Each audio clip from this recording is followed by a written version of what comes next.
નમસ્કાર મિત્રો દિવ્યાબેન ઠાકોરે જોરદાર સોંગ ગાયું છે કે જોને કેવા લેખ છે કેવા સંજોગ છે જોરદાર સોંગ ગાયું છે મિત્રો અને એ દિવસે આ સોંગ ગાયું તે દિવસે એમને બૂમ પડાવી દીધી મિત્રો ખાલી એક વખત તમે જુઓ સોંગ કેવું ગાયું છે તમે ખાલી સાંભળો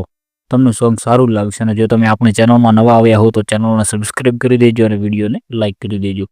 મિત્રો ખાલી તમે સોંગ સાંભળો એક વખત અને તમને સોંગ કેવું લાગે છે તે તમે જરૂર કોમેન્ટ કરજો અને એવા સૂરથી ગાયું છે ને મિત્રો કે તમે સોંગ સાંભળો છો તો તમારે પૂરું સોંગ સર્ચ કરીને તમારે સોંગ સાંભળવું જ પડશે તો મિત્રો તમે સોંગ સાંભળી લો અને તમને સોંગ કેવું લાગે તે તમે જરૂરથી કોમેન્ટ કરી દેજો।